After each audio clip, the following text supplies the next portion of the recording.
In Jude's short letter, he writes about what he calls our common salvation, and he talks about wanting to defend the faith that was once for all delivered to the saints.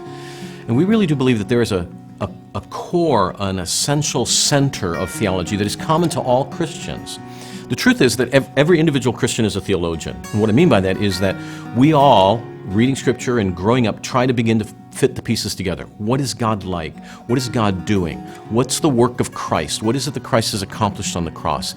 And although there is debate about some of those issues, we believe that there's a really core central part that we can all agree on. So it's not a question of whether you're going to be a theologian or not, whether you're going to think about theology. It is really a question of whether you're going to anchor your theology biblically. And so in our theology classes, that's where we actually start. Rather than starting with the conclusions, here's what we want you to believe, we actually start in our theology courses by doing surveys of Scripture. When we're talking about the doctrine of God, we're going to read Scripture where God speaks about Himself, and we're going to build the theology out of what Scripture says.